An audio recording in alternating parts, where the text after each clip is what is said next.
Isang maganda at pinagpalang umaga po sa bawat isa, mga kapatid. Amen. Isang maganda at pinagpalang umaga po sa bawat isa. Amen. Masaya po ba kayo, mga kapatid? Amen. Ganado tayo ngayon mga kapatid? Kung tayo ba'y ganado, palakpakan po natin ang ating Panginoon. Dahil muli tayo ay nagkakatipon upang makapag-aral tigit sa lahat makapagbigay ng mga awitin para sa ating buhay na Panginoon. And welcome po mga kapatid sa Beacon Missionary Baptist Church. Gini sa ating mga kaibigan na nanonood sa ating page. Welcome na welcome po kayo. At hayaan niyo po ibigay ko po ang ating mga announcements para po sa ating regular announcement. Every Sunday po meron po tayong Sunday worship service at 9 a.m. And every Wednesday naman po, prayer meeting service at 6:30 p.m. At din po sa ating mission, Giginto, Bulacan Missionary Baptist Mission, meron po tayong Sunday worship service at 5:30 p.m. Din po sa ating Bible training course or Sunday school, ayan, from 8 a.m. po yan to 9 a.m. Din po sa ating family dinner fellowship, every last Sunday of the month po yan mga kapatid. At din sa ating cleaning ministry or the church cleaning ministry, every Tuesday po yan, every 5 p.m. Para naman po sa ating special announcement, ayan, sa ating nalalapit na 38 Church Anniversary of Beacon Missionary Baptist Church, ito po ay gaganapin sa September 13, 2026, 4:30 p.m. And dito po sa Beacon Missionary Baptist Church, Purok 7, Bicol Cove, Barangay Bicol, Mabalacat City, Pampanga. Excited na po ba kayo mga kapatid? Kaya tayo po excited na isama po natin sa panalangin ang ating nalalapit na anibersaryo mga kapatid, no? Upang sa gayon, nawa sa kalooban ng Panginoon at para sa Panginoon na maging matagumpay ang kanyang gawain. Ipanalangin din po natin ang panahon na nawa ay umayaw ito sa ating anibersaryo mga kapatid. And reminder po sa ating mga phones or any gadgets, kaya hanggang maaari po panatilihin po natin ito naka-turn off or naka-silent po pag sa gayon makapag-focus po tayo sa salita ng ating Panginoon. At ito sa lahat mga kapatid, huwag po tayong hindi po natin inahalaw ang mga pagkain upang sa gayon mga kapatid, hindi mapanatili po natin malinis ang tahanan ng ating Panginoon. And iniimbitan ko pong bawat isa na tumayo at kamayan po natin ang ating mga katabi mga kapatid at ngitian. Batiin po natin sila ng good morning. Ayan. Good morning mga kapatid. Sabay-sabay po natin basahin in Psalms chapter 145 verses 1 to 10. Salitan po tayo sa ating pagbabasa mga kapatid in Psalms chapter 145 verses 1 to 10. Verse 1, ibubuti kita, Diyos ko, o Hari, at aking pupurihin ang pangalan mo, magpakailan-kailan pa man. Verse 2 mga kapatid, araw-araw ay purihin kita, at aking pupurihin ang pangalan mo, magpakailan-kailan pa man. Verse 3, Verse 3, dakila ang Panginoon at marapat na purihin at ang kanyang kadakilaan ay hindi masayang. Verse 4, lakasan po natin mga kapatid. Ang isang dali ay pupurihin ang iyong mga gawa sa isa at mahahayak ang iyong mga magaling gawa. Verse 5, sa mabalaki ang kamahalan ng iyong karangalan at sa iyong mga kandilagilalas na mga gawa, magbubulay ako. Verse 6 mga kapatid.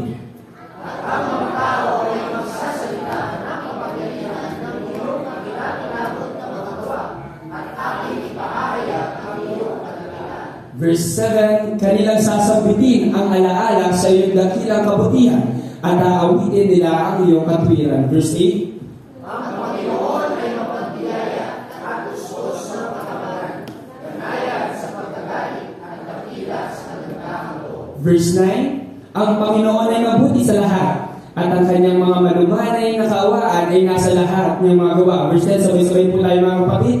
Lahat ng mga gawa ay mga magpapasalamat sa iyo, O Panginoon, at pupurihin ka ng iyong mga banal. Purihin po salita ng ating Panginoon. At tayo ay manatili ng tayo para sa ating pagsasabi. Hallelujah.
makapangyarihan sa lahat. Panginoon, ito ang langit at lupa.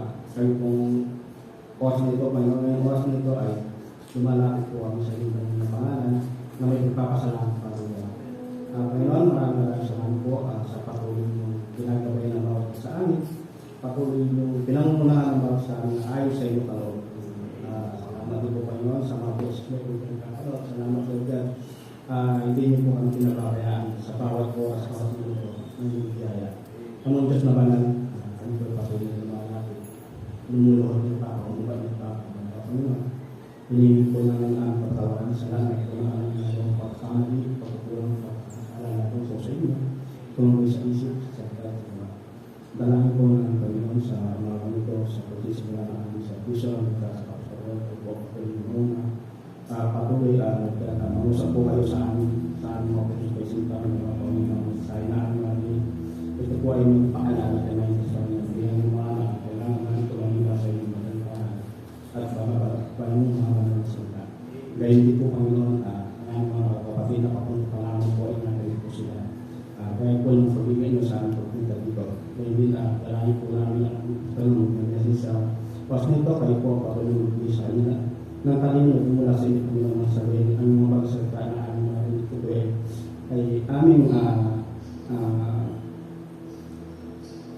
magyagtay sa aming Panginoon ng Diyos. Marigat ito po ang namin sa mga Panginoon ng Pangalan ni Jesus na aming Panginoon at Diyos ng kapamaligtas. Amen. Yan mga kapatid, palakpakan po natin ang ating Panginoon. Pwede natin palakpakan ang ating mga kamay. Pasalamatan natin ang ating Panginoon sa oras na ito at lagi natin iisipin how faithful our God is. His mercies are new every morning, sabi nga po sa kanta.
kapatid, para po sa pagpapatuloy ng ating serbisyo sa ating pong pangalawang awitin. Natin pong kilalanin kung sino po ang ating binibigyan ng awitin sa araw na ito, mga kapatid. At kilalanin po natin na hindi lang po tayo kumakanta para sa isang hari, kundi we are worshiping the King of Kings. Siya ay namatay, nabuhay muli para sa ating mga kasalanan.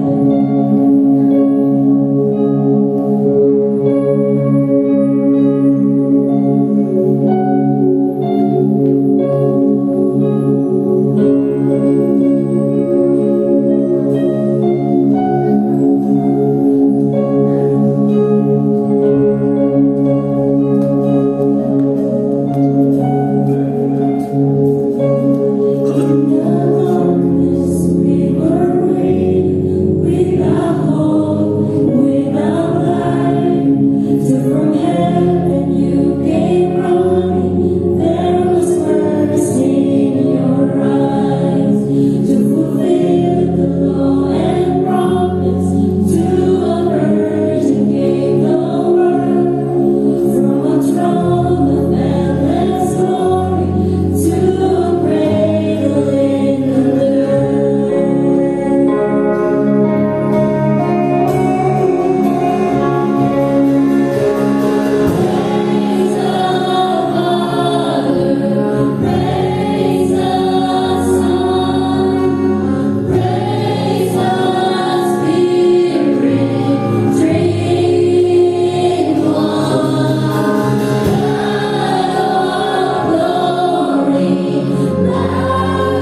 Ephesians chapter 6, verse 1.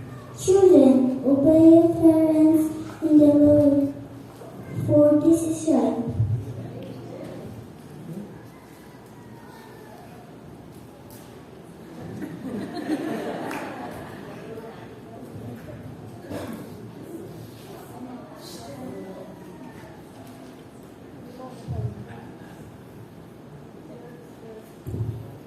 Exodus chapter 20, verse 12. Honor your father and your mother so that you may live long in the land the Lord your God is giving you. Proverbs 23, verse 22. Listen to your father who gave you right, and do not despise your mother when she is old. Amen.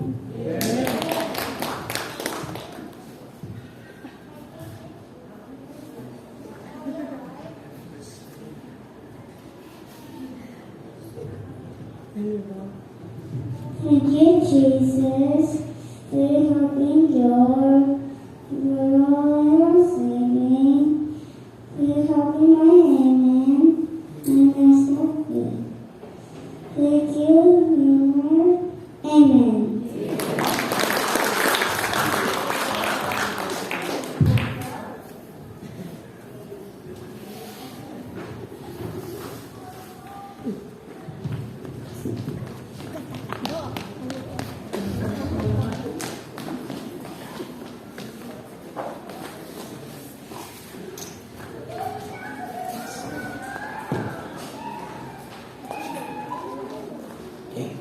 Okay.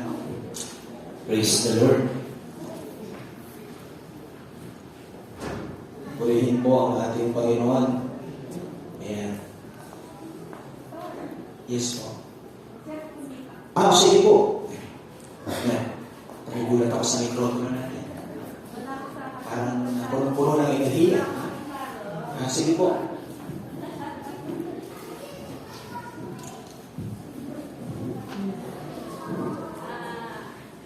Good morning po. Bisa ko mag-share na kapasalamatan din Ginoo kay Dewa na Hindi, kay Dewa na Hindi ng Sister Cathy.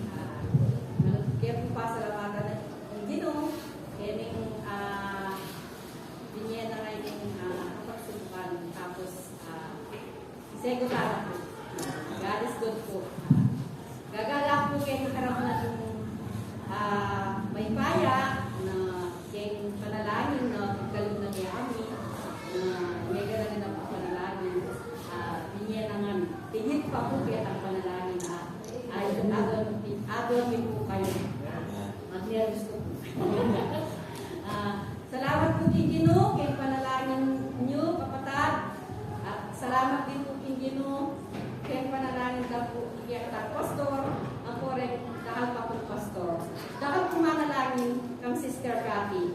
Kaya ipanalangin talagang segutari ang talaga yung Ginoo. Mamaya po kita ka kwento. Hanggang po kung 5 minutes.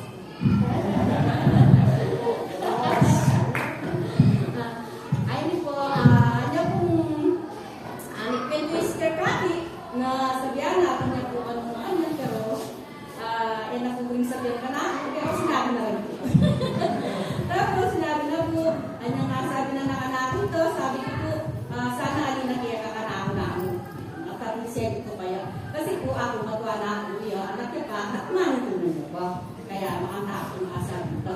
Ngayon sabi na po Sister Cathy ayan kaya kaya kami ito po sinabi ng Sister Cathy ito po sinabi ko naman po kaya karin sabi ko kaya rin na magbiya tao yan kabriyanan ng libuyan sabi ko itama kasing tao tawag king halikabok king gabon tumubo yung isang tumubo kaya ayan yan sabi ko po kaya ito God is good panigay po panalangin nawa itang at kaya king miras na ito na lagi kayong panalangin nawa palagi na yung paisipan na malakas kay faith na minisip kung anong isip na gusto ko kaya tumakot makatagoy lagi kung panalangin kayo.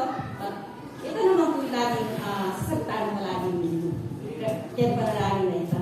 Ito, God is good. Sabi nga po kaya, niyang panahon na niyang kasabi nito, niyang panahon na, darama niya at sa taking bagyo.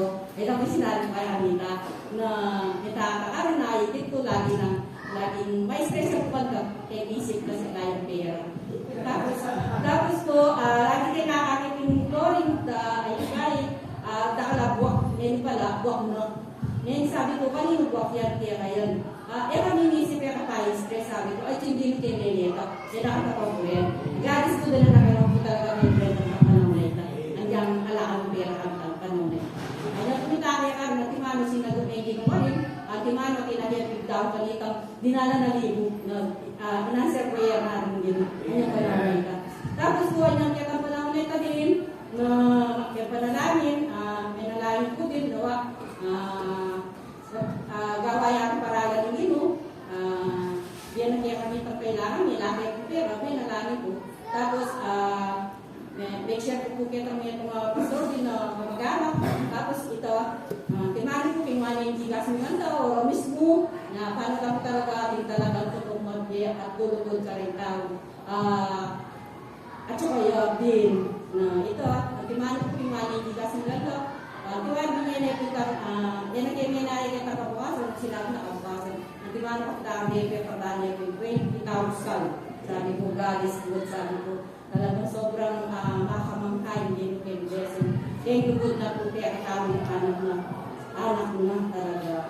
Ito, niya, malukit po pasalamatan, hindi mo kayo lagi panalangin kaya tang minuna ng kanyang Easter Gati na parang lumay ka, kitang yawanan ng gino kayo, na peisip na miras milabas, wala na niya, hindi niya niya. God is good, yari na binigay na binigyan ng pagsuto ng gino kayo, na sa ikutano, makakabless po kayong kakalaman na laging sasagutan ng gino, kaya salamat po, ganyan po kayo ni Iskar kami kaya susunod niya ng paliwanag din. Amen.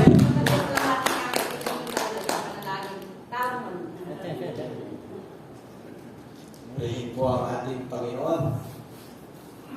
Okay, ako. So, mga kapatid, that is a testimony. Yun po ay patotoo na ating Diyos na sinasamba ay buhay.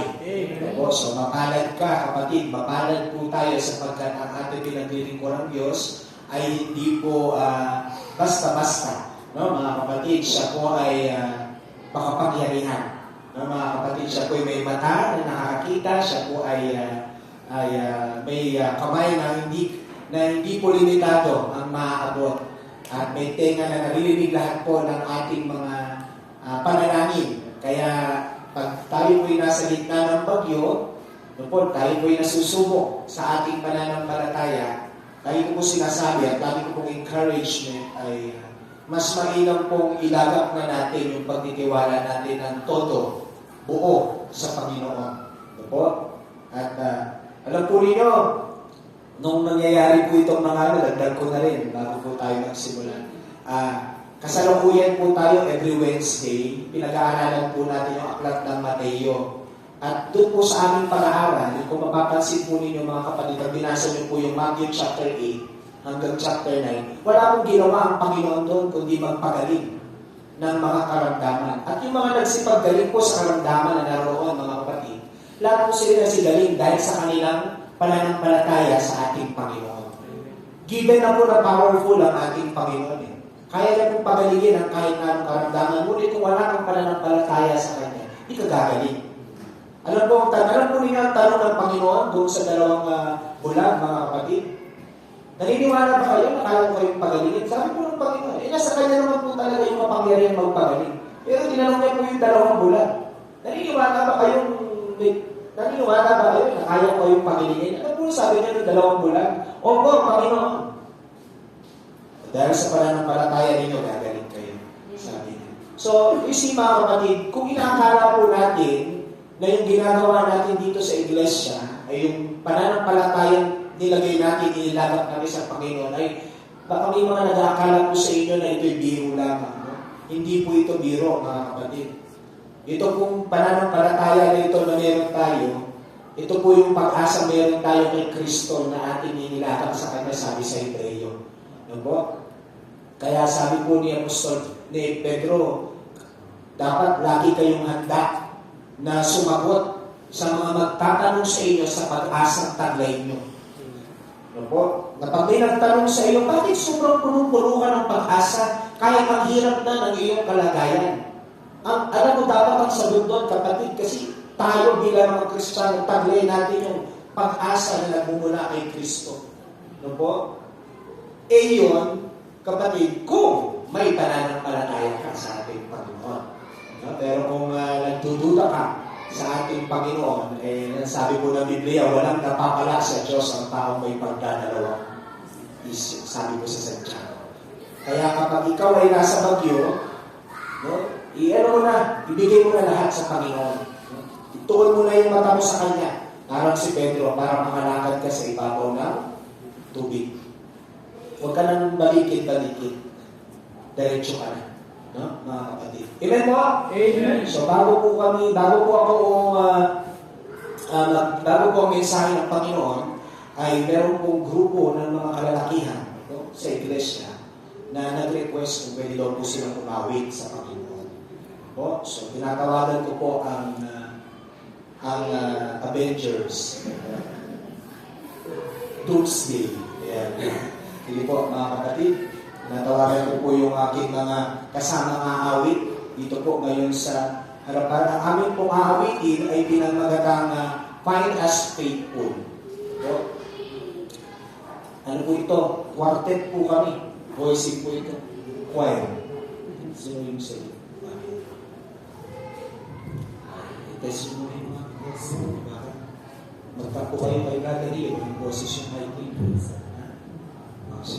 So, ang aming pong aawitin, mga kapatid, ay pinamagatang pong Find Us Faithful. Kung alam niyo po ito, sabayan po ninyo kami. Kung di naman, ay pakinggan niyo na lamang po kami. No po? At basahin niyo po yung lyrics. Ito po yung aming panalangin, mga kapatid, na nawa. Bilang tayo po lahat, no? Bilang mga anak ng Diyos, yung mga susunod pong henerasyon sa atin, nawa ay masumpungan po nila yung ating mga iiwang bakas sa iglesia nito. Na kapag binalikan po nila yung mga panahon na nandito tayo, mga kapatid, isa lang po ang maiisip nila na yung mga nauna sa atin dito sa Bicol Missionary Baptist, sila yung mga tapat na naglingkod sa Panginoon.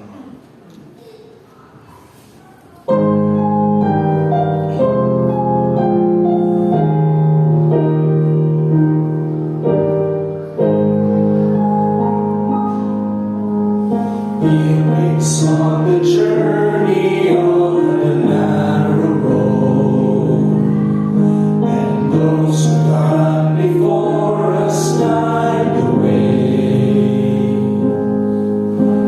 cheering on the faithful, encouraging the weary. Their lives a steering testament to God's sustaining grace. So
susunod sa atin, mga kapatid, ay masumpungan nawa nila ang ating mga iniwang bakas, marka. Mga kapatid, 38 na po tayo sa September 16. 38 years na po ang iglesia rito.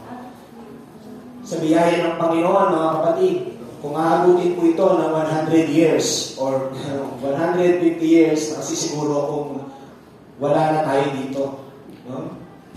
Maliban na lang, kung ikaw si Matuang Sela, sabi ng Biblia, no? Si Metosela, 969 years old ka. No? Pero wala na pong ganun. Wala na po tayo nandito, mga kapatid. Ito po, at nawa, yung mga nandito noon, sa mga panahon na yun, kung aabot po, no? Sa biyaya na kung hindi pa siya darating, kaya nandito pa ang iglesia, mga kapatid, nawa ay masumpungan natin, no? Habang tayo ay, nawa, kung nakikita man natin sila, no? Mula sa kalagitan, nakikita natin yung mga uupo sa mga upuan na yan, pagdating ng panahon, nawa ay makita nila yung mga iwan nating marka. Yung mga iiwan yung marka sa upuan, yung bubble gum, no? Baka naman nag-iwan kayo ng bubble gum dyan, huwag naman, no? Mga kapatid, no? Mga iniwan yung marka, nung natutulog kayo sa makbo na yan, hindi lang po. Nung maiwan yung marka, sa mga upuan na yan, na yung sasabihin nila, mga kapatid, na yung umupo dyan sa upuan na yan, minsan, no, ay naging tapat, nasumpungang tapat sa kanyang paglilingkod sa Panginoon sa kanyang buhay. So, yun po ang maging panalangin natin sa ating mga sarili. Amen? Amen. Kaya mga kapatid, huwag na po natin patagalin. Buksan po natin ang ating mga Bible, mga kapatid, dito po sa Proverbs chapter 22. Mga kapatid. Konti na lamang po, mga kapatid, patatapos na natin ang aklat na ito. Basahin po natin, mga kapatid,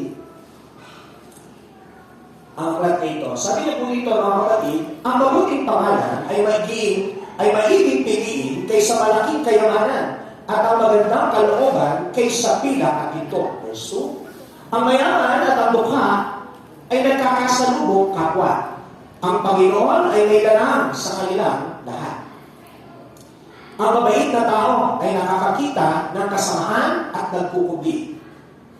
Ngunit dinadaan ng musmos at nagtitiis. Ang kagantihan sa kakumbabaan at ang pagkatakot sa Panginoon ay kayamanan at karangalan at buhay. Mga tinik at mga silo ay nangasadaan ng mandaraya. Ang nag-iingat ng kanyang kaluluwa ay lalayo sa mga yaon. Turuan mo ang mga bata sa daan na dapat niyang lakaran at pagkatumandaan siya ay hindi niya hihiwalayan.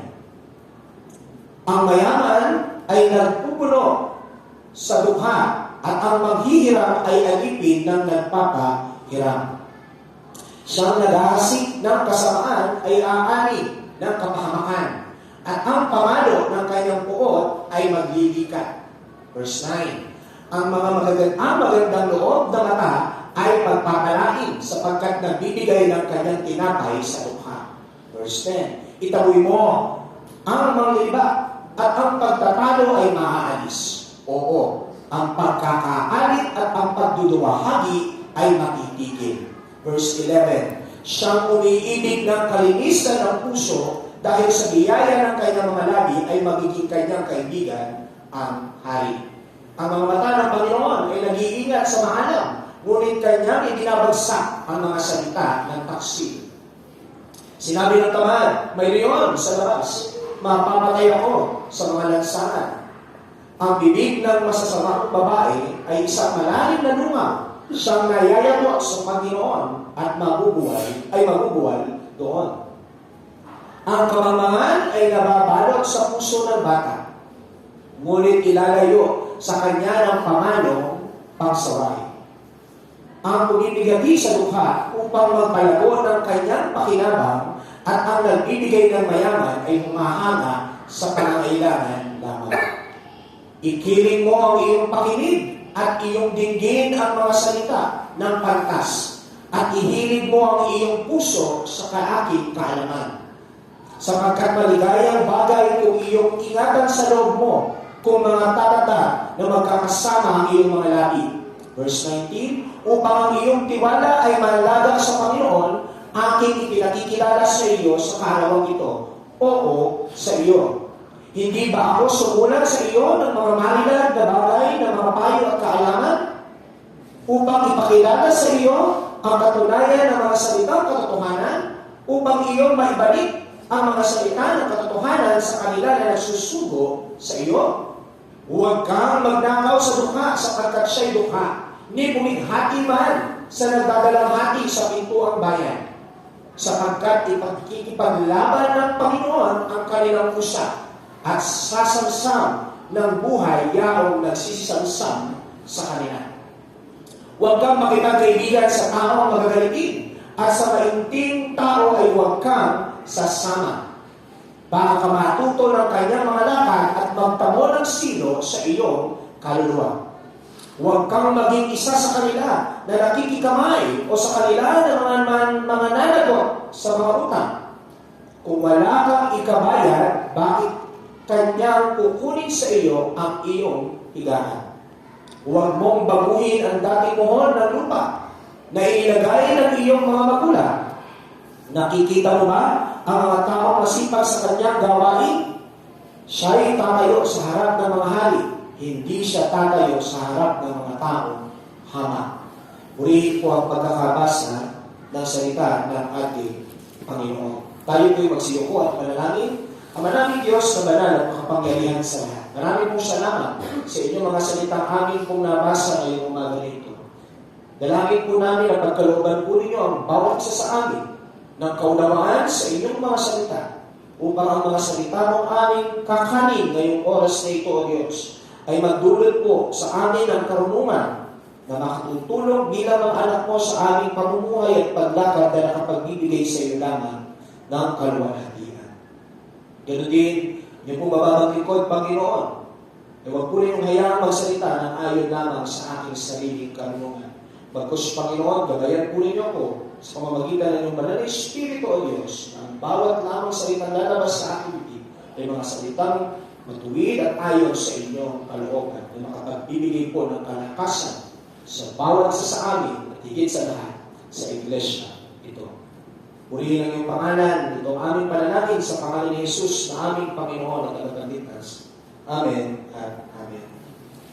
So mga kapatid, ang ating pong pag-aaralan sa oras dito ay makikita po dito po sa Proverbs chapter 22 verses 1 to 29. Mga kapatid, isa po sa mga mapapansin at kapansin-pansin po na pagkikilala ng mga tao sa ating lipunan sa kasalukuyan ay nakasalalay, mga kapatid, sa kung gaano karami ang iyong salapi, sa kung gaano kataas ang estado mo sa buhay, at kung ano ang iyong napag-aralan, ano ang iyong narating, no po? Yun po ang palatuntunan ng salimutan sa panahon po na ito. Kung kaya kung titingnan po natin, ang bawat isa po sa atin ay naaaligaga, no, mga kapatid, na yung ating mga buhay ay, ang pundasyon po ng ating mga buhay ay itayo po natin sa mga bagay na yaon. Ibig sabihin, mga kapatid, kung wala tayong natapos, kung wala tayong sapat na salapi o kayamanan o impluwensya, ay hindi tayo mahalaga. Kaya makikita po natin ang mga tao, hinahabol po nila ang mga bagay na yaon.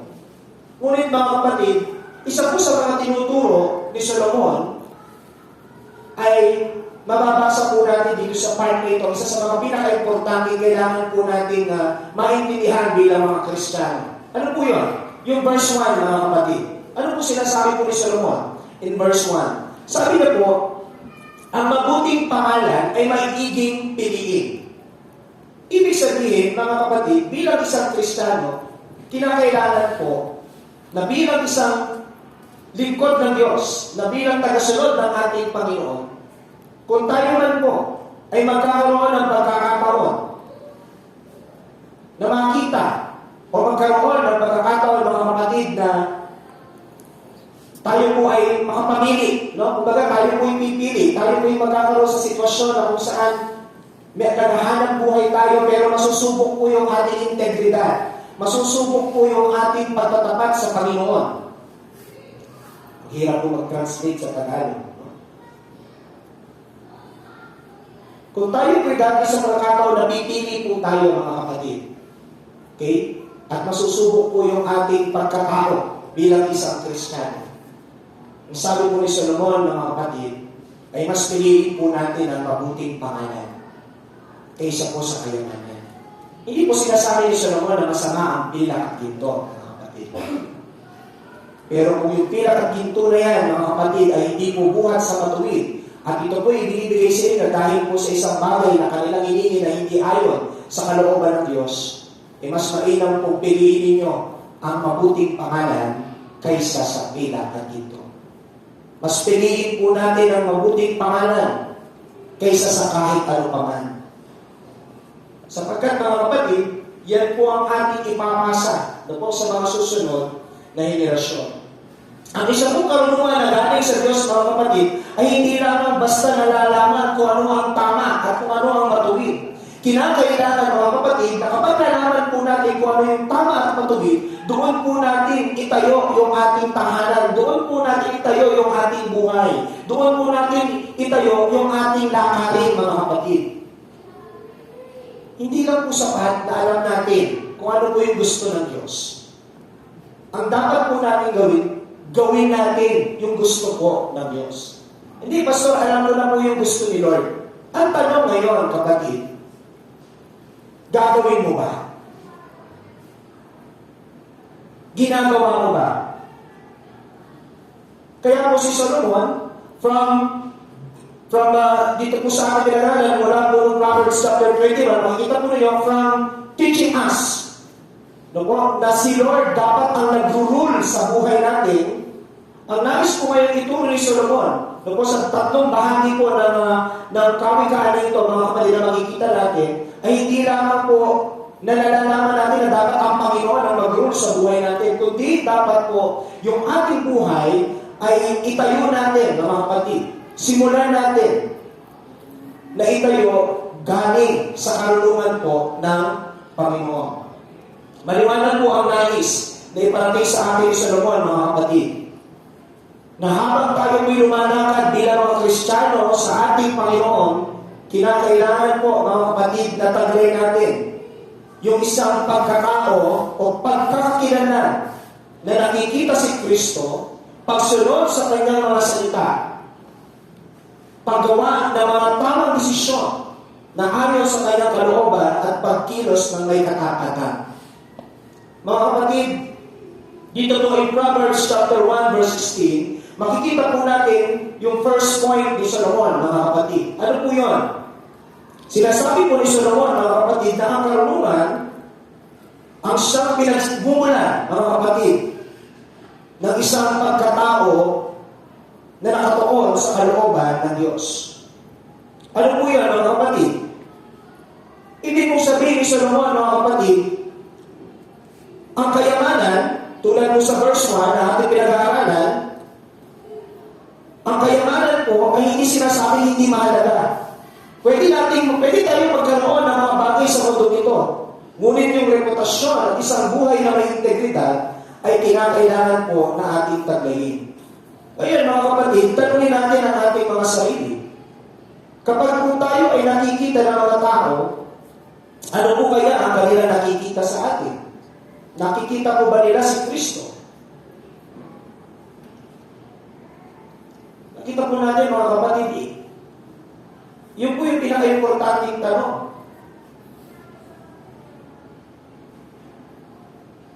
Hindi dapat nila nakikita, hindi naman nila nakikita yung yaman natin o kung ano man yung taglay natin bilang mga kapatid. At tinitignan nila sa atin is nakikita ba si Kristo sa buhay natin? Pagkakatiwalaan ba nila yung ating mga salita? Meron ba ang integridad? Yung po yung mga importanteng bagay na kailangan natin tanungin sa ating mga sarili. Ang isang mabuting pangalan ay higit po kaysa sa mga kayamanan.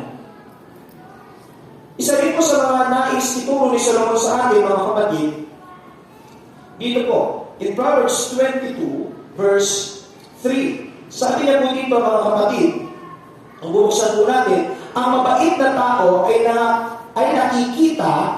nakakakita ng kasamaan at nag-uubi. Ngunit dinadaan ng musmos at nagtitiis. Ang karunungan po ng tao, nakikita po na ang paggawa ng masama ay meron pong consequences. Yun po yung tinatawag na Bible ng prudent, mga kapatid. O yung may bait. Na kapag sila ay gagawa ng desisyon, mga kapatid, iniisip nila, saan ako dadalhin ang desisyon na ito? Ito bang aking desisyon na gagawin sa aking buhay ay makapagbibigay ng glory sa Diyos? At dadalhin ba ako ito doon sa lugar na kung saan ako'y makapagbibigay ng kaluwalhatian sa Diyos? Ngunit ang mga kapatid, ang kanyang tanong sa kanyang sarili, ano ang gusto ko sa mga oras na ito?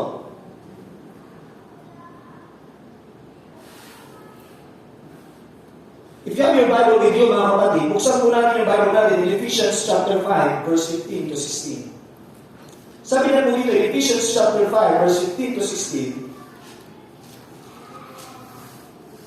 Kaya po rin yung basahin ko, mga kapatid. At kung nakikita niyo po dyan, sabi niya po, mangangkikat kayong lubos kung paano kayo lumakad. Huwag gaya ng mga mamang, kundi gaya ng mga marurunong. Verse 16. Na inyong samantalahin ang panahon sapagkat ang mga araw ay masasama. Nakita po ninyo, mga kapatid. Lalo na po sa mga kabataan, lalo na po sa atin sa mga oras na ito. Kung gagawa po tayo ng desisyon, samantalahin po natin at siguraduhin natin yung mga desisyon natin ay tama at ayon po sa kalooban ng Diyos. Sapagkat, mga kapatid, kung ang desisyon ginagawa natin ay hindi po ayon sa kalooban ng Diyos, ay nagsasayang po tayo ng panahon. Kung dinedirect po ng Diyos ang ating lakad, mainam po, mga kapatid, na doon po natin ituon ang ating mga atensyon. Buksan po natin ang ating mga puso at isip bilang mga anak ng Diyos sa kalooban ng Diyos, mga kapatid. Because the more na ating pong iniiwasan ang kalooban ng Diyos, the more po tayo napapalayo. The more po na yung tinig ng Diyos sa ating mga isip at puso, lumiliit. At lumalakas po yung tinig ng ibang boses na hindi dapat natin pinakikinggan. Kaya po, napapansin nyo yung verse 4, tignan po ninyo mga kapatid. Sinabi po ni Solomon, in Proverbs chapter 22 verse 4, sabi niyo, by humility and the fear of the Lord, ang kagantihan sa kapupambabaan at pagkatakot sa Panginoon, kayamanan, karangalan at buhay.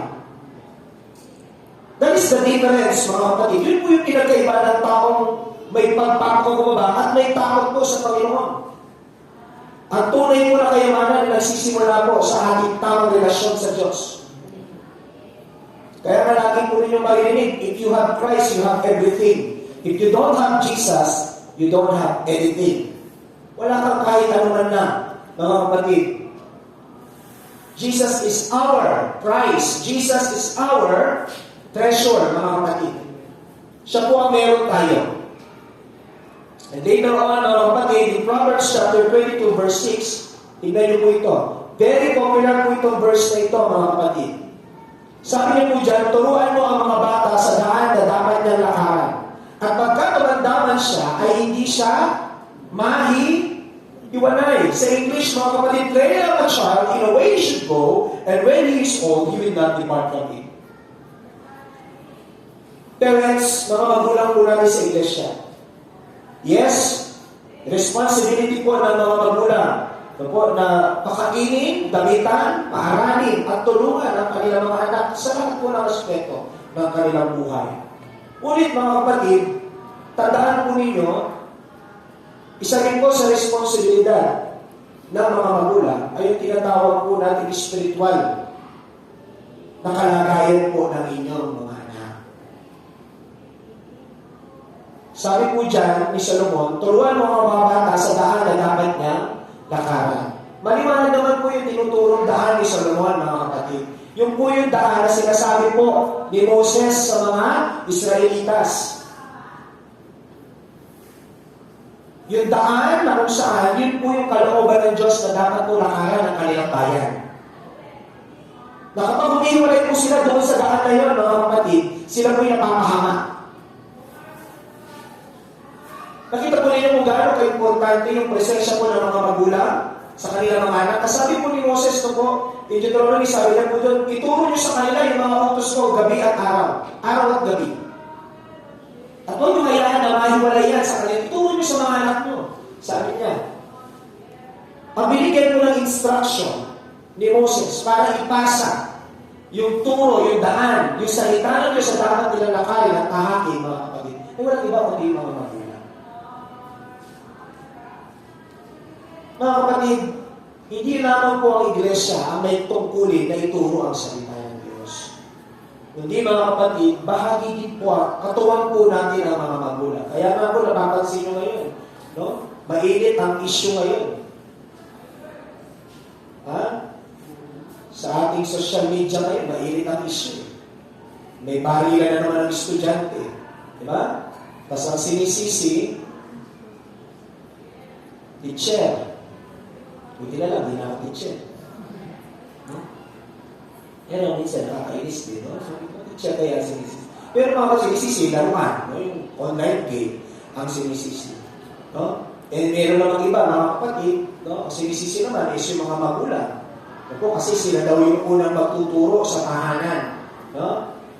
Ngunit mga kapatid, tandaan po natin, hindi lang po iglesia, hindi lang po ang eskwela, hindi lang po ang magulang, kundi lahat po tayo.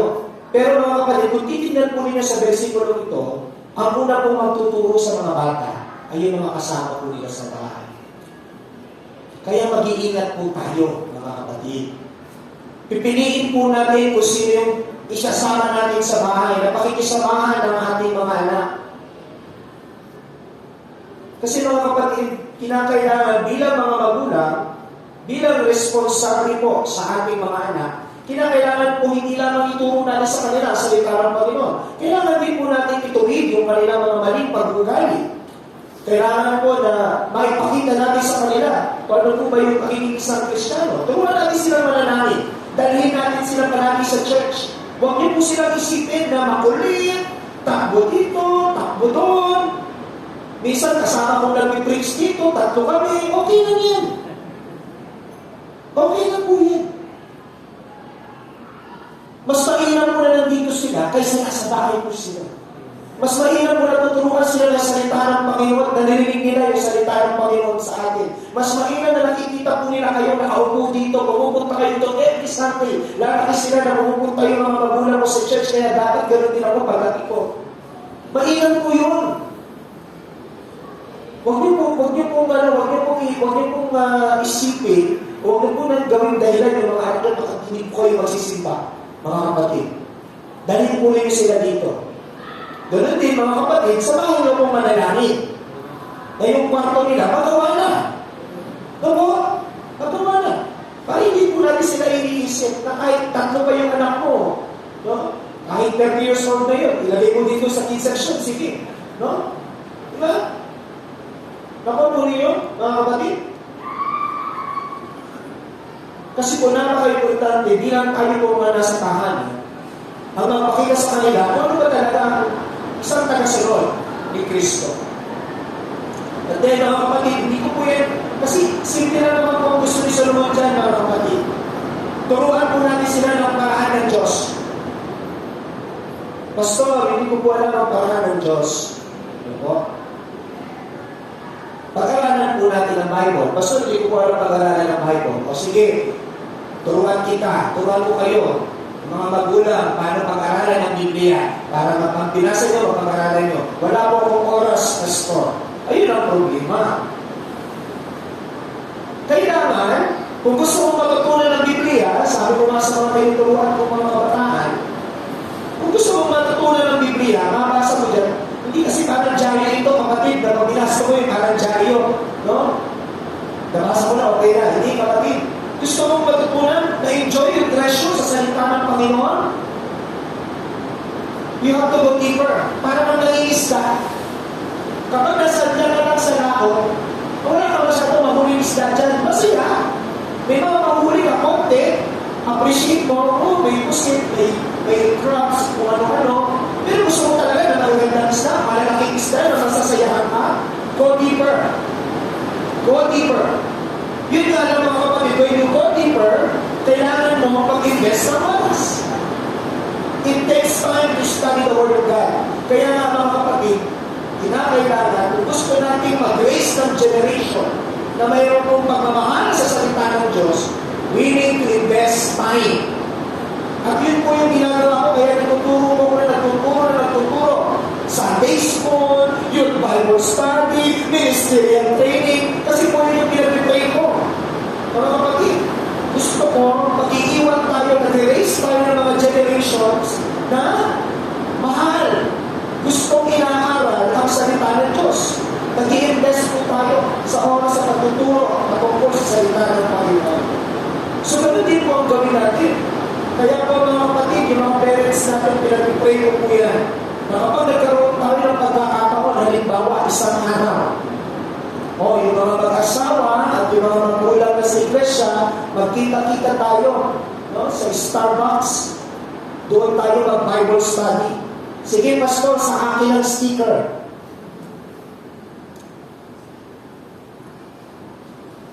Akin na eh. Malapit na naman ang December, kaya na yan. No? O mga magulang, ano po, nung nag-ministerial training po kami, minsan po kasi mga tinuturuan ko, minsan kami po ay sa labas nag-aaral ang salita ng Panginoon. Alam po ninyo, mga kapatid, yung mga parents, gusto ko po ito maging pinag-pray ko po ito para sa inyo. Gusto ko na po maging honest sa inyo, mga kapatid. Matagal ko na po ito pinag-pray. Ano po yun? Pagpunta po namin, alam niyo po yung meron pong copy dyan sa may, yung sa may copy bin and Philip, dyan sa may po, papasok ng Clark, sa may tabi ng Ford. Doon po. Yung merong rooftop sa taas, copy bin and Philip. Alam po niyo, pag Sunday afternoon, meron po doon grupo ng mga mag-aasawa. Ano po? Nandun po sila yung lamesa, isang diretsong gano'n. Grupo ng mga mag-aasawa. Nag-aaral po sila ng Bible. Nag-Bible study po sila, grupo ng mga mag-aasawa. Imagine niyo po yan, no? Grupo ng mag-aasawa, nag-aaral ng Biblia Sunday afternoon. Tinitignan po namin sila, sabi ko, ang ganda niyan. Kapag nagawa natin sa church yan, sabi ko, mapala dahil magkakaroon na mas lalo kang lumago yung mga magulang natin pagdating sa spiritual na buhay nila, maging mas epektibo pa lalo sa kanilang mga magiging magulang. Sabi ko, pag-pray natin yan. Sabi ko, pag-pray natin na magkaganyan din. At saka para ma-relax din yung mga magulang natin. Sabi ko, pinag-pray ko po yun, pinaplano na sa isip ko yun. Sabi ko, pag nagkaroon tayo ng kahit once a month, pag nagkaroon na tayo ng session, siyempre, mag-i-invite ako ng pastor na magulang na mag-share po sa inyo. Para hindi po siyempre, hindi ko kayo matuturuan kung paano maging magulang kasi wala pa akong anak. Kaya dami. Mga tupa ng Panginoon ay pinagkakiwala sa akin. Pero kung paano po yung titira na anak, wala po ko doon. Pero alam po namin kung ano mag-challenge sa inyo. Kaya gusto po namin kayo turuan. Alam ko, may desire kayo ng God. We need time. We need to invest time to study the Word of God. And isa po yan sa pinag-pray ko. Yan po pinag-pray ko yung mga mothers and fathers natin. One day, magkakaroon tayo ng fellowship. Meron tayong invite ng mga parent, pastor na parent, na mag-share sa atin sa kung paano po yung salita ng Panginoon, ma-apply natin bilang mga magulang. And at the same time, mga kapatid, isa din po sa tinuturo ni Solomon sa atin. Dito po in Proverbs chapter 22, verse 9 and verse 16. Makikita po 7 to 9, mga kapatid, chapter 22, verse 7 to 9, ay ito. Sabi niya po dyan, ang mayaman ay magpupulo sa mga lupa, at ang manghihirap ay alipin ng nagpapahirap. Verse 8. Siya nag-aasik ng kasamaan ay ahari ng kapahamakan, at ang pamano ng kanyang po ay maglilikan. Sabi niya po, at ang may magandang loob sa mata ay magpapalain, sapagkat nagbibigay ng kanyang tinapay sa dukha. Ano po ang naisituro po ni Solomon sa ating pagdating po sa ganyang bagay? Binabalaan po tayo ni Solomon pagdating po sa utang, pagdating po sa pagiging makasarili. At kanya po pinupuri yung pagiging mapagbigay. Napunin niya, isa po sa mga nakita natin dyan, ang nanghihirap ay alipin po na nagpapahiram. And in Proverbs chapter 22 verse 9, sabi niya, pinapunin niya, he that hath a bountiful eye shall be blessed, for he giveth up his bread to the poor. Ito po katotohanan na ito, mga kapatid. Kinakailangan po natin maging marunong. Kasi po, sa ayaw at hindi po natin, mga kapatid, you and I are blessed by the Lord. Tanggapin man po natin, hindi naman ako blessed. Kapatid, we are blessed by the Lord. May hanap buhay tayo, may negosyo tayo, meron tayong pinagkukunan ng ating pangangailangan sa araw-araw. Bless tayo mga kapatid. Hindi po nakukulang ang Panginoon. Ngayon, pagdating po sa pinansyal na aspeto mga kapatid, kinakailangan po, tinuturo ni Solomon, ay maging marunong po tayo. Huwag po tayo magpadalos, huwag po natin sayangin yung ibinibigay po ng Panginoon sa atin. Ano po yung ibig kong sabihin doon mga kapatid? Kung tayo po pinagpala ng Panginoon, pagdating sa ating pinansyal na pamumuhay, kailangan po gamitin natin sa kung ano po yung kalooban ng Diyos sa pamilya ninyo, sa ikabubuti po ng inyong pamumuhay. Na kayo po ay tapat na makapaglilingkod sa Panginoon. Huwag po natin gamitin sa pagsusugal, huwag po natin gamitin sa mga bisyo, huwag po natin gamitin kung saan-saan na hindi naman po bahagi ng kalooban ng Diyos.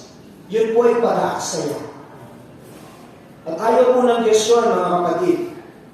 Ito po. Ang isa pong marunong na mananampalataya, tandaan po natin, mga kapatid, iniingatan ang kanyang pangalan. Kasi mga kapatid, i-add ko lang po ito. No? Bilang mga Kristiyano rin, gusto ko na rin po itong i-emphasize sa atin. Ang ating pong identity ngayon, kumbaga po parang tayo may name tag na eh. Ang ating pong name tag na nakasamit ngayon, mga kapatid, ang nakalagay po dyan, Christian, follower of Jesus. Ingatan po natin yung pangalan ni Jesus. Amen? Ingatan po natin yung pangalan ni Jesus. Hanggat maaari. Ingatan po natin ang pangalan ni Jesus. Maging marunong po tayo sa ating paggawa ng mga desisyon. I-train po natin. Turuan po natin ang mga susunod na henerasyon. At maging maayos po tayo, mga kapatid. Pagdating po sa pag-handle ng mga pinagkatiwala ng Panginoon sa atin. Nais po ng Diyos na maging mabuti tayong katiwala ng anumang bagay na ibinigay niya sa atin, mga kapatid. Pangalawa, mga kapatid, ito po, mababasa natin po dito in Proverbs chapter 22 verses 17 to 23. Dito, mga kapatid, from being general, makikita po natin si Solomon that he specifically addresses children.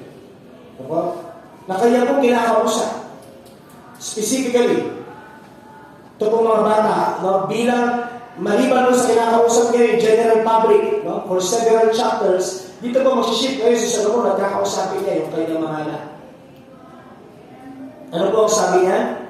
In verse 17, ikinig mo ang iyong pakinig at iyong tinggil ang mga salita ng pantas at hilig mo ang iyong puso sa anumang kaalaman. Ano po sinasabi ni Solomon, mga kapatid? Ang gusto mo ni Solomon, makinig ka. Makinig ang kanyang mga anak. Saan? Sa karunungan. Makinig sila at huwag nilang suwayin ang anumang salita na galing sa Panginoon. Ayaw niya, mga kapatid, na hindi nila susundin ang Diyos. In Proverbs chapter 22, verses 17 to 21, sa mga binasa po natin, ang isang taong nakikinig ng may karunungan ng mga kapatid ay hindi lamang basta pinakikinggan ang katotohanan mula sa salita ng Panginoon. Bagkus tinatanggap niya ito, ini-store niya ito, inilalagan niya ito sa kanyang isip at puso, mga kapatid, at isinasabuhay niya ito. Paano niya po ito na ipapakita? Sa pamamagitan ng mga kapatid ng pagtitiwala sa ating Panginoon. Kaya po kapag tayo ay nakikinig, nagtitiwala sa salita ng Panginoon, mga kapatid, nakikita po yan sa ating buhay.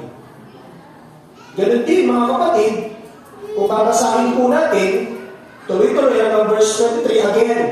Binanaan po ni Solomon ang kanyang mga anak na maging maingat bilang mga lumalakad na may karunungan sa Diyos sa pamamagitan po ng kanilang mga bibig. Iwasan yung chismis, iwasan ang paggawa ng mga kwentong hindi tunay, iwasan ang paninira, iwasan po yung tinatawag na pagsisinungaling sapagkat hindi po yan mainam at mabuti. Paulit-ulit po yan sinasabi sa kawikaan. Ganun din, mga kapatid, kinakailangan bilang mga Kristiyano, isa din po sa mga itinuturo ni Solomon sa kanyang mga anak, mga kapatid, na huwag po nating pagsamantalahan ang mga mahihina. Na huwag po nating abusuhin yung mga mahihirap. bagkus sila po'y ating tulungan. Kita po natin mga kapatid na kapag ang mahirap ay inaabuso, kita po natin ang Diyos ang kanilang tagapagtanggol. Mga kapatid, bilang mga Christian, hindi lang po dapat tayo matuwid sa harapan ng banal na Diyos. Isa po sa pinag-aaralan namin bilang isa po sa Bible study at dito po sa Sunday School, meron po tayong tinatawag mga kapatid na righteousness in the sight of God. Ano po yun? Dahil tayo may makasalanan, tinubos po tayo ng Panginoong Diyos at nilinis ng kanyang dugo, tayo po ngayon sa kanyang paningin ay matuwid na. That is the righteousness in the sight of God. Ngayon, mga kapatid, bilang Kristiyano, hindi po ito natatapos yun. Yung righteousness po na tinanggap natin, kinakailangan po, yung faith na meron tayo, ma-demonstrate natin. Ano pong ibig sabihin? Ang pananampalatayang patay, ang pananampalatayang walang gawa ay patay. Mga kapatid, ano ibig sabihin? Nakaliligtas ba ang paggawa ng mabuti? Hindi. Ano pong sinasabi ni Santiago doon, mga kapatid?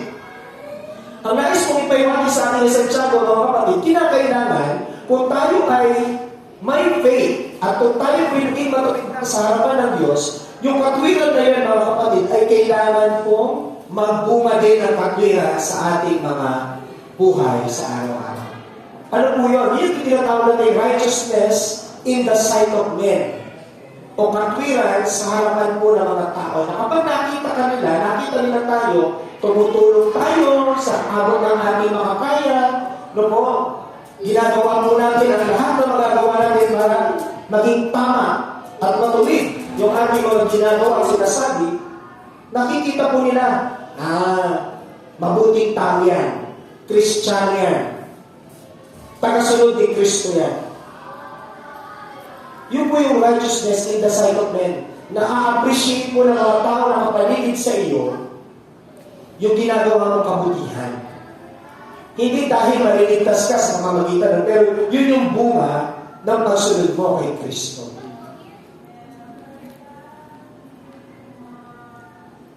Kaya po isa sa mga kailangan natin ipakita, mga kapatid, is yung righteousness in the sight of men. Kaya minsan, mga kapatid, may mga unbeliever na isa po sa mga pinapanood kong mga apologies, lagi pong natatanong sa kanya, hindi daw naging Christian yung friend niya dahil po may nakita na kapintasan sa mga Kristiyano. That is the failure. Ito po yung failure. Ito po yung failure o yung kabiguan, mga kapatid, na problema. Kasi pag naging Christian ka, ang tingin po ng mga tao sa atin pag Christian ka na, perfect. Lahat ng kilos mo, sasabihin mo, basang-basa ka. Lalo na pag nagpakilala ka Christian. Kaya po isa sa mga challenge ng mga Christian ngayon, di na sila nagpapakilala. Kasi natatakot sila na masabihan silang Christian o kapamantid. Huwag po tayong matakot na magpakilala ang Kristiyano, mga kapatid. Ano pong ibig mong sabihin? Kapag nagpakilala ang Kristiyano, mga kapatid, lagi kang manalangin, tingin mo sa Diyos na lahat ng gagawin mo, sasabihin mo, iisipin mo, ay yung kalooban lang ng Panginoon. Ngayon, mga kapatid, hindi dahil nagkamali tayo, kasalanan po ni Jesus yun. Nagkasala tayo, mga kapatid, na sinasabi po ng Biblia, magsisi tayo, humingi tayo ng tawad sa Diyos. Yun ang pinagkaiba natin sa kanila. Pag tayo po nag-fail bilang isang Kristiyano, makakahingi tayo ng tawad sa Diyos, patatawarin tayo ng Diyos, at makakapagsimula tayo ulit. Kaya hindi po tayo dapat natatakot kung magpakilala bilang Kristiyano. At kailangan maipakita natin na tayo ay Kristiyano.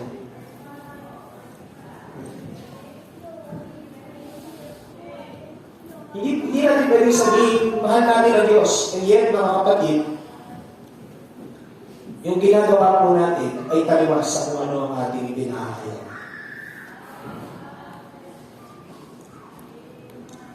And in Proverbs chapter 22, verse 24 to 29, mga kapatid, isa rin po ito sa mga nais ituro ni Solomon sa atin. Ano po yun, mga kapatid? Na kinakailangan po natin bantayan yung mga relationship na meron tayo, mga kapatid. Basahin po natin yung verses 24 to 29. Ano pong sabi niya dyan? Sabi niya po dyan, mga kapatid, make no friendship with a man given to anger, nor go with a wrathful man, lest you learn his way and entangle yourself in a snare.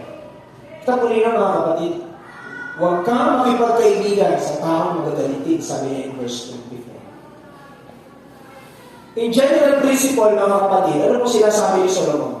Iwasan po natin yung mga taong may maling impluensya. Iwasan po natin yung mga taong meron pong dalang hindi magandang impluensya sa ating buhay. Hindi ko po sinasabi huwag mo silang kaibiganin. Ano po? O iwasan nyo sila. Ano po? Na huwag nyo silang pansinin. Na isnabin nyo sila. Hindi po yun ang ibig sabihin. Kasi paano po ninyo sila iuwin kay Kristo? Kung yun ang panalangin ninyo, kung hindi po iiwasan po natin sa hindi natin sila kakausapin. Maging nga ang ating Panginoon, nakikikain pa sa mga manginingil ng buwis. Kahit ang mga parasero, patanong, bakit ang inyong Panginoon ay nanginginain kasama ng mga makasalanan? Diba? Tandaan mo rin, ang ating Panginoon nakisama, pero hindi po siya nakikisama. Kumain siya sa lamesa ng mga makasalanan, pero hindi niya po ginagawa yung kanilang mga kasalanan. Ibig sabihin, mga kapatid, kasama niya sila, pero hindi niya po hinahayaan na yung impluensya ng mga masasamang yun ay ma-impluensya siya. Bagkus, ang ginagawa po ng Panginoon, siya naroon, siya po ang nag-i-impluensya sa kanila. Yun po ang purpose natin, mga kapatid. Ngayon, kung meron pong tao na talagang kahit anong gawin natin ay meron po talaga siyang ganyang pag-uugali. No? Ibig sabihin, may dala po siya masamang impluensya. Mag-iingat po kayo, mga kapatid. You have to protect yourself from these people. Kasi sabi ko sa verse 25, kita po ninyo mga kapatid, ano sabi niya? Baka ka matuto ng kanyang mga lakad. Alam niyo po yung kasabihan, mga kapatid? A friends with the same feather is a good feather duster. Yun ba yun? Hindi, mga kapatid. A friends with the same feather, yun po yung nakakatakot. Kaya halimbawa yung mga anak ninyo. Halimbawa lang po yung mga bata. Yung anak ninyo, nagulat kayo. Lumaki, hindi naman marunong magmura. Nung nagkaroon ng mga kaibigan, nagugulat ka, nagmumura na. Naglalaro na ng cellphone, mamaya, galit na galit, nagmumura na. Paano siya natuto? Hindi ko naman siya tinuruan. Well, mga kapatid, yun po yung sinasabi ni Solomon. Even in the New Testament, in 1 Corinthians, mga kapatid, sinasabi po ni Solomon, bantayan mo yung sarili mo. In 1 Corinthians chapter 15, verse 33, if you have your Bible with you, please open with me. Ano pong sabi niya dyan, mga kapatid? Sabi niya po, huwag kayong madaya. Ang masasamang kasama ay sumisira ng magagandang pag-ukay. Mga kapatid, choose your friends. Be intentional. Kung sino po yung mga tao makakapag-influensya sa inyo.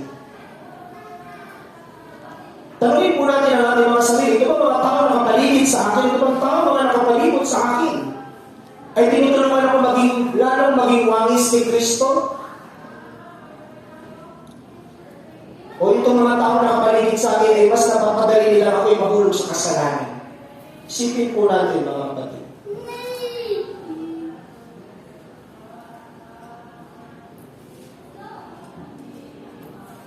Isipin po natin. Kaya yun po yung challenge sa atin, mga kapatid. At sa pagpatuloy po natin mga kapatid, in verse 28, tingnan po ninyo mga kapatid dito sa verse 28, sabi niya po dyan, huwag mong baguhin ang dating muhon ng lupa, nilagay ng iyong mga magulang. In English mga kapatid, sabi niya po dyan, do not move the ancient landmark that your fathers have set. Ano pong ibig sabihin dyan ni Solomon? Yung mga ninuno natin, from Abraham, Isaac, Jacob, Moses, nag-iwan sila ng mark, nag-iwan sila ng salita ng Panginoon na susundan natin, nalalakaran natin, na magiging gabay natin. Do not remove that. Mga kapatid, yung faith po na meron tayo sa mga oras na ito. As missionary Baptist, mga kapatid, nasa Baptist, ito ay missionary Baptist, tayo po ay proud of what we believe. Lalo na po pagdating sa Biblia, isa po tayo sa mga tinitignan, pagdating po sa ating mga doktrina at aral as missionary Baptist, mga kapatid, at isang bilang Baptist. Yung po mga doktrina at aral na meron tayo, mga kapatid, yan po yung mga ancient landmark na hindi po tinanggal, na hindi po binago, na hindi po iniwan, ilalis ng mga nauna sa atin at ipinasa po sa atin sa ngayon. Ang sabi natin ipapasa sa darating na panahon, mga kapatid. Kaya po hindi natin pwedeng alisin ito. Yun po sinasabi ni Solomon na kung ano yung mga itinuro sa atin ng ating mga ama-amahan noon pa, buhat sa salita ng Panginoon, huwag niyong aalisin, huwag niyong susuwain, sundin ninyo.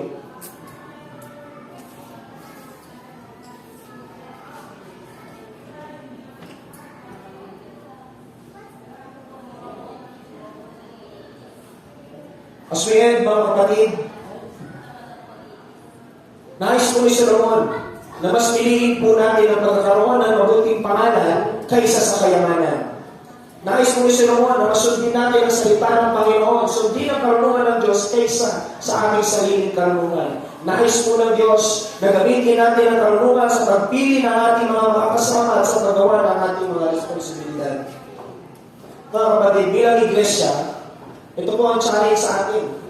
Ang ating mga iglesia ay kilala. Tayo ba bilang missionary Baptist dito sa ating komunidad na ginagalawan, mga kapatid, as speaker missionary? Kilala ba tayo sa anong bagay? Kilala ba ang iglesia natin sa anong bagay, kapatid? Kilala ba tayo sa paghawak at magiging tapat sa salita ng Panginoon? Nakikilala ba tayo ng komunidad natin ginagalawan, mga kapatid, bilang lumalakad sa katwiran at kabanalan ng Panginoon? Yung ating bang iglesia ay may reputasyon na pinangarangalan si Kristo. Ang ating bang iglesia, mga kapatid, ay nagtutuon ng oras at panahon para sa mga susunod na henerasyon. Yes. Ito po, magsisiguro ko ito ang ginagawa natin. Gusto natin gawin. Pinangangalagaan ba ng iglesia ang pinagkatiwala ng Panginoon sa atin na pinababayaan natin ito, mga kapatid?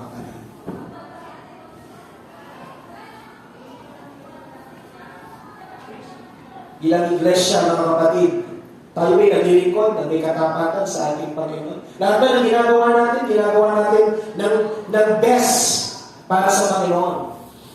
O baka mamaya, mga kapatid, religiosity na lang ang meron tayo. Kasi Sunday ngayon, kailangan nasa church ako, kaya nandun ako. Isa na lang bang ritual sa iyo ang pagpunta dito o sumasamba ka ba? Ikaw ang makakasagot niya, kapatid. Again, ano pong uri ng buhay ang binubuo natin, mga kapatid? Remember, that is the question of Solomon at the very beginning. Saan mo binibuild ang life mo? Sa anong uri ng buhay ang binubuo mo ngayon? Isa ba itong buhay na nakatuon sa mundo ito? O isa itong buhay na nakatuon sa pagsunod at paghahanap at pagsunod ng kalooban ng Diyos? Isipin po natin, mga kapatid. Saan natin itinatayo ang ating tahanan? Saan natin itinatayo ang ating buhay? Kung meron kang kayamanan pero wala ka namang reputasyon, hindi ka mailigtas ng kayamanan mo, kapatid. Kung meron ka mga kaalaman, ngunit wala ka namang karunungan, hindi ka yan magagay. Meron kang tagumpay, kapatid, ngunit wala ka namang integridad, eventually, you will be exposed. You will fail. Nabibigo tayo. Pero kung ang buhay natin ay pinamumunahan po ng salita ng Diyos, ang bawat isa sa atin ay may takot sa Panginoon. Ang bawat isa sa atin ay may pananampalataya kay Kristo. Then, mga kapatid, you're building your house on the right foundation. Ano man pong bagyo ang dumating, hindi po yan gugu. Mananatili po yan nakatayo. Mga kapatid, let us pray na yung bawat isa sa atin, ito po, paglabas natin, yan po ang isipin natin, paano ko maipakita yung sarili ko bilang isang Kristiyano sa labas. And at the same time, paano buuin yung buhay ko, yung pamilya ko, yung aking mga anak, mula sa salita ng Panginoon. Paano ko ba gagawin yun? Then pag nagawa po natin yun as a church, nakikita po natin patuloy yung paglago ng bawat isa sa atin at paglago po ng iglesia buhat sa kanyang mga salita. Tayo po lahat ay magsiyuko at tayo pinulangin. Ama namin Diyos na banal at makapangyarihan sa lahat. Maraming pong salamat sa oras na ito na ibinigay po niyo sa amin upang kami makapag-aral po ng inyong mga salita. Dalangin namin Panginoon sa oras na ito na ang aming mga narinig at natutunan buhat po sa inyong mga nasalita. Diyos ay magbigay po sa amin ng gabay. Na hindi lamang kami maging mga tagapakinig, Panginoon, kundi tulad ng iyong sinabi, hindi lang namin tanggapin, hindi lang namin ilagak sa aming puso't isip, kundi Panginoon, sa buhay namin ito. Pero nawa, hindi mo masukungan ang bawat isa sa amin na kumikilos, nag-iisip, nagsasalita bilang isang mga. Ngunit, Panginoon, madatnan mo ang bawat isa sa amin bilang mabuti at tapat na katiwala ng iyong mga salita. Ng mga bagay, Panginoon, ay binigay po niyo sa amin na amin itong nagagamit na ayon po sa inyong kalooban at ayon po sa inyong katuwiran. Panginoon, salamat po sa inyong mga salita. Nawa, hindi lamang kami, Panginoon, dinaruhan ito. Hindi, Panginoon, ay baunin namin ito sa bawat lakad namin sa araw. Ito po'y maging ilawan sa aming mga paa habang kami lumalakad sa salita. Ang aming panalangin sa makapangyarihang pangalan ni Jesus na aming Panginoon Diyos at Tagapagligtas. Amen.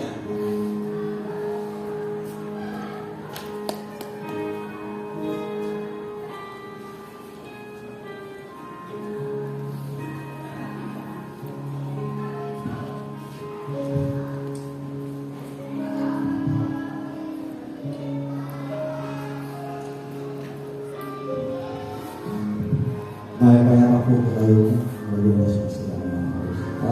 Tayo po tayo bilang pagkakas sa sila ng mga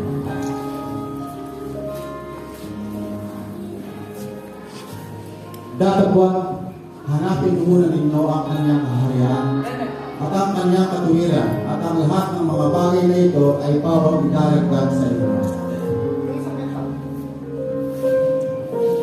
Ay lingkod, manalangin.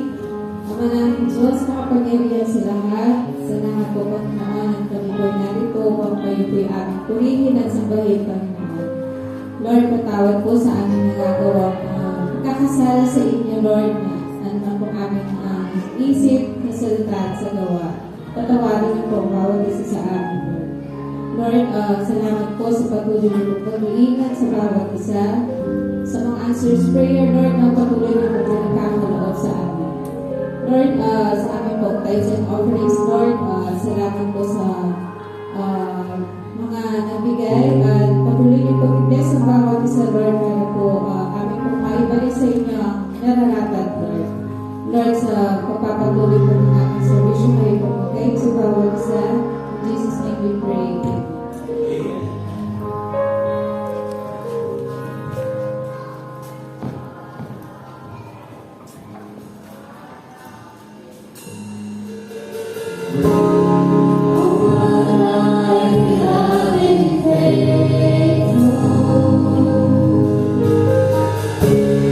All my life you have been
again, kinukongratulate po natin yung ating mga kapatid na nagsipagtapos. Ano po, palapakan natin ng Panginoon.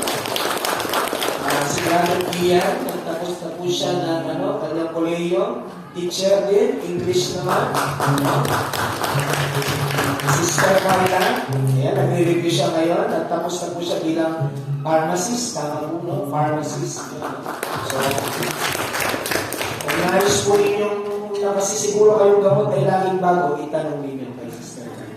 Ayan, mga kapatid. So, dami pa. Tapos, hindi ko pa po alam yung iba.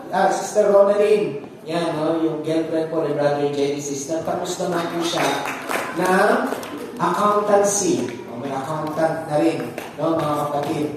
Napapalad po ang iglesia, no, mga kapatid.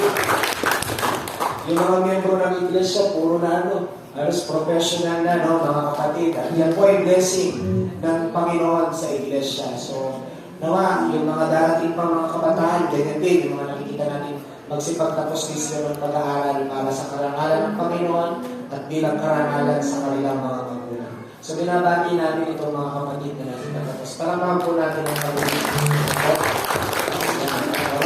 Yung iba din, ganun din. No? Meron po naman nagtitig ng engineering ngayon, no? And architecture.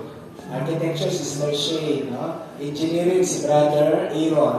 No po, nag-engineer naman po. So, bibigan. No? Natin, mga kapatid natin, God is good. O God is good. Okay? Sige po, tayo po lahat ay magsipagyuko at manalangin. Kung wala po kayong natin sasama sa panalangin ngayong oras dito, sama-sama po tayo lumulog sa Diyos. Nagpasalamat sa araw na ito ng pagsamba na ibinigay sa atin. Ama, maraming salamat po sa pagkakataon binigay po ninyo sa amin bilang mga anak ninyo na magtipon-tipon bilang isang iglesia. Salamat, Panginoon, dahil nagkaroon kami ng pagkakataon na ikaw'y maparangalan at mapurihan. Salamat, Panginoon, sa mga talento. Salamat sa inyong mga salita. Salamat po sa inyong mga provision sa amin. Salamat, Panginoon, sa mga answered prayers. Salamat, Panginoon, sa inyong pong pagkilos sa buhay ng bawat isa. Hindi pagkilos po, Panginoon, sa inyong iglesia.